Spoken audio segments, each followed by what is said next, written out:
بسم اللہ الرحمن الرحیم۔ السلام علیکم ویورز، امید ہے آپ سب خیریت سے ہوں گے۔ ویورز، اس ویڈیو میں ہم آپ کو پاکستان کا نظام تعلیم کے حوالے سے گزارشات پیش کریں گے۔ دوسری اہم گزارش یہ ہے کہ سوشل میڈیا فائرول ایکٹیو ہے، ممکن ہے تو اس چینل کو سبسکرائب، ویڈیو کو لائک، شیئر اور کامنٹ ضرور کریں۔ شکریہ۔ پاکستان کا نظام تعلیم دنیا میں کسی بھی معاشرے میں خواندگی کو بڑی اہمیت حاصل ہے۔ خواندہ لوگ معاشرے کی ترقی و خوشحالی کے ضامن ہوتے ہیں۔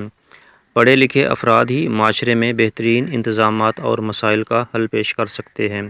ناخواندہ معاشرہ کسی جنگل یا حیوانوں کے مسکن کی طرح ہوتا ہے، جہاں نہ کوئی قانون ہوتا ہے، نہ ہی اس کی علمبرداری، بلکہ جس کی لاٹھی اس کی بھینس والا سسٹم ہوتا ہے۔ تعلیم یہ انسان میں شعور پیدا کرتی ہے۔ تعلیم کی اہمیت ہمارے پیارے نبی اکرم صلی اللہ علیہ وسلم کی اس حدیث سے بہتر طور پر اجاگر ہوتی ہے۔ علم حاصل کرو، چاہے تمہیں اس کے لیے چین ہی کیوں نہ جانا پڑے۔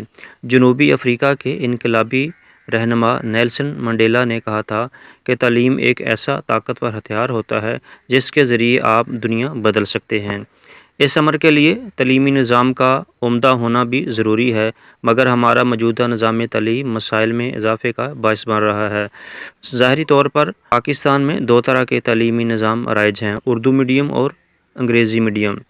اردو میڈیم سرکاری اور گری محلے کے اسکولوں میں رائج اور پڑھایا جاتا ہے۔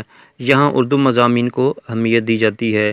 یہاں پڑھنے والے طلباء کے لیے انگریزی زبان ایک خوفناک آفت ہی رہتی ہے۔ انگریزی میڈیم والے اسکولز کی فیسیں بہت زیادہ ہوتی ہیں۔ غریب صرف ان اسکولز کے پاس سے گزر ہی سکتے ہیں۔ ان اسکولوں میں صرف انگریزی زبان کی تعلیم پر ہی غور و فکر کیا جاتا ہے۔ ان اسکولز میں اسلامیات اور اردو جیسے مضامین کو زیادہ اہمیت نہیں دی جاتی۔ اس صورتحال کی ایک بنیادی وجہ یہ ہے فیسوں میں بیجا اضافہ۔ اس کی وجہ سے طلباء معیاری تعلیم کے حامل نہیں ہو پاتے۔ موجودہ نظام تعلیم کی ایک اور کمزوری طلباء کی ہمہ جہت ترقی کی بجائے اچھے نمبر حاصل کرنے پر ہی زور دینا ہے۔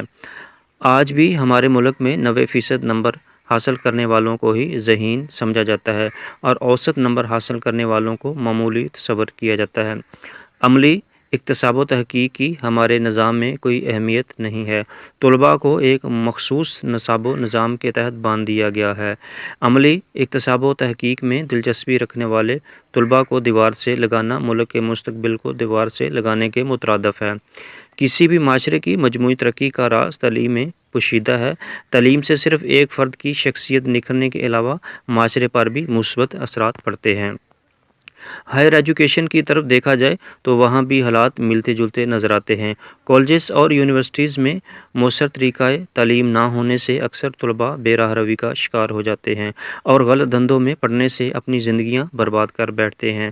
ہائر ایجوکیشن کے بعد طلباء کو واضح رہنمائی کا بھی کوئی سسٹم موجود نہیں کہ کس طالب علم کے لیے کون سی فیلڈ بہتر ہے۔ اس طرح ٹیلنٹ بھی سامنے نہیں آ سکتا۔ طلباء کو پتہ ہی نہیں ہوتا کہ انہوں نے تعلیم مکمل کرنے کے بعد کیا کرنا ہے۔ مؤثر رہنمائی نہ ہونے سے طلباء تعلیم مکمل کرنے کے بعد معاشی نظام پر بوجھ بنتے ہیں۔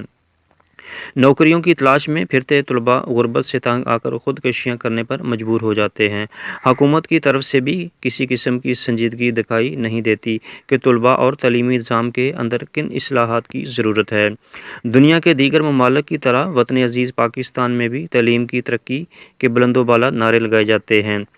طلباء و طالبات کو بہترین سہولیات فراہم کرنے کے راہ لابے جاتے ہیں۔ اسکالرشپس اور وظائف کے اجراء کے لیے کروڑوں کے فنڈ مختص کیے جاتے ہیں، مگر آخر میں جب تحقیق ہوتی ہے تو پتہ چلتا ہے کہ وفاقی سطح سے یونین کونسل سطح تک کے افسروں کی ملی بھگت سے وہ فنڈز ان کے ذاتی اکاؤنٹس میں منتقل ہو چکے ہیں، جس کا نتیجہ یہ ہے کہ پاکستان میں تعلیمی نظام انتہائی دیگرگوں حالت سے دوچار ہے۔ صاحب استطاعت طبقہ سرکاری نظام تعلیم کی بجائے پرائیویٹ نظام تعلیم کی طرف جانا زیادہ پسند کرتا ہے، مگر جو غرباء یا اوسط طبقہ کے لوگ ہیں وہ اپنے بچوں کو پڑھانے کی بجائے بچپن سے کام کاج پر لگا دیتے ہیں تاکہ وہ ان کا سہارا بن سکیں۔ معصوم بچے جب لاشعوری کی حالت میں کسی کام پر جاتے ہیں تو ان کا معاشی استحصال شروع ہو جاتا ہے۔ انتہائی کم اجرت پر گھنٹوں کام لیا جاتا ہے۔ ان حالات میں وہ یا تو لاقانونیت کی بنیاد بنتے ہیں یا جرائم کی۔ پاکستان کے آئین میں 5 سال سے 16 سال تک کے تمام بچوں کو مفت تعلیم دینا لازم قرار دیا گیا تھا، لیکن 18ویں ترمیم کے بعد 47 دیگر امور کے ساتھ ساتھ تعلیم کو بھی صوبائی حکومت کو منتقل کر دیا گیا۔ تاہم پاکستان کے معاملے میں روز اول سے تعلیمی نظام میں بے شمار نقائص رہے ہیں۔ اس امر کے لیے ہمیں اپنے نصاب پر نظر ثانی کی ضرورت ہے۔ ہمیں دنیا کے ساتھ چلنے اور اپنے نظام تعلیم کو بہتر بنانے کی ضرورت ہے۔ دوسری اہم تجویز تعلیمی بجٹ میں اضافے کی ہے۔ ضرورت اس بات کی ہے کہ نجی اور سرکاری اسکولوں میں نظام تعلیم یکساں ہو، نصاب کا انتخاب ایک جیسا رکھا جائے۔ ہمارا موجودہ نظام تعلیم معاشرے کو طبقات میں تقسیم کر رہا ہے۔ معیار میں سرکاری اور نجی اسکول کسی حد تک ایک دوسرے سے متصادم خیالات کے طالب علم پیدا کر رہے ہیں۔ تعلیمی اداروں کی یوں ایک دوسرے کے پیچھے دوڑ سے تعلیمی نظام کا بیڑا غرق کر دیا ہے۔ ہمارے ہاں تعلیمی پالیسیاں بڑی تیزی سے بنتی اور بڑی تیزی سے تبدیل ہوتی ہیں۔ پڑھے لکھے لوگوں کو تعلیمی پالیسیوں کا حصہ ہونا چاہیے، مگر افسوس یہاں ایسے لوگوں کو حصہ بنایا جاتا ہے جو نظام تعلیم کی بہتری کی الف بے بھی نہیں جانتے۔ بس شکریہ۔